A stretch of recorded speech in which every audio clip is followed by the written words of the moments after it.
পরের জন্য যুদ্ধ করেছি অনেক, পরের জন্য যুদ্ধ করেছি অনেক, এবার তোমার আর আমার যুদ্ধ। যদি বলো এত যুদ্ধ করে কি পেয়েছি? তিউনিসিয়ায় পেয়েছি জয়, উগান্ডায় পেয়েছি জনগণের ভালোবাসা, আর প্রতিবেশী বার্মায় পেলাম ঘরে ফেরার তাগাদা। আমি যেন সেই বাতিওয়ালা যে পথ্য পথ্য রাস্তায় বাতি জ্বালিয়ে ফিরি, অথচ যার নিজের ঘরে জমে থাকে দুঃস্ব অন্ধকার। এই অন্ধকার আমরা কাটাতে চাই, এই অমনুষ্য থেকে বের হতে চাই। আমরা সুন্দর স্বাভাবিক সকলের জন্য যে বাংলাদেশ, সেই বাংলাদেশ চাই।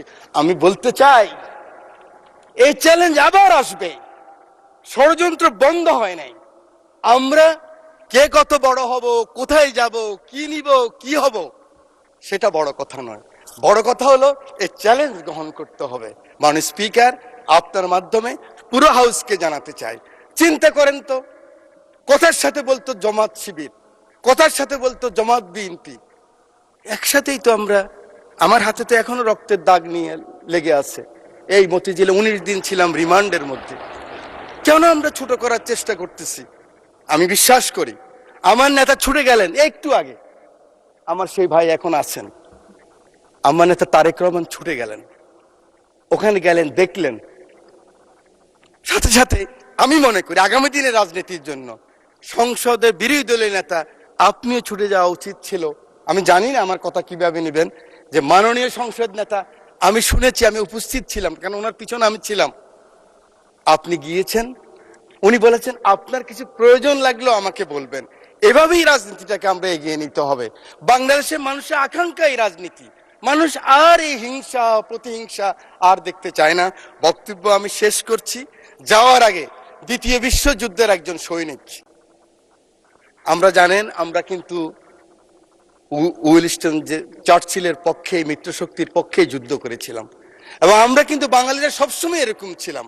আমরা মুঘলের বিরুদ্ধে ইসাখা যুদ্ধ করেছে, ফরাজি আন্দোলন, ফকিরি আন্দোলন, এগুলিতে আমরাই করেছি, ইলামিত্রের আন্দোলন আমরাই করেছি, তিতুমিরের বাঁশের কিল্লা আমরাই করেছি। এই সৈন্য গিয়েছিল, যুদ্ধ করেছে বিভিন্ন জায়গায়। মাননীয় স্পিকার, পরে আসছে বার্মায়, বার্মায় আসার পরে নিজের দেশের কথা মনে পড়েছে। দেশের কথা মনে করার পরে মনে করলো এই বর্গী ওলন্দাজ ব্রিটিশরাই তো অত্যাচার করেছে, আবার তো সেই অবস্থাই হবে। তার স্ত্রীর কথাও মনে পড়েছে। তখন ঢাকায় কিন্তু লণ্ঠনের বাতি জ্বালতো।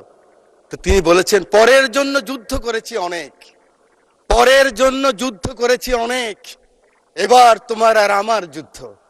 যদি বলো এত যুদ্ধ করে কি পেয়েছি? তিউনিসিয়ায় পেয়েছি জয়, উগান্ডায় পেয়েছি জনগণের ভালোবাসা, আর প্রতিবেশী বার্মায় পেলাম ঘরে ফেরার তাগাদা।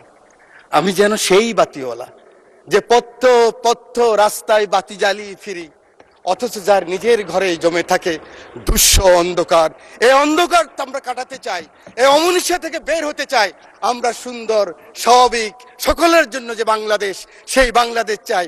আমার নেতা তারেক রহমানের সবার আগে বাংলাদেশ, সেই বাংলাদেশ চাই। আমার রামগতির দায়িত্ব নেতাকে দিলাম, আমার এমপি, আমার নদী ভাঙ্গা মানুষ শহীদুদ্দিন চৌধুরীকে দিয়ে সময় নাই, সেই কারণে সকলের ভালোবাসা চেয়ে, আদর চেয়ে বক্তব্য শেষ করছি। আল্লাহ হাফেজ, বাংলাদেশ জিন্দাবাদ।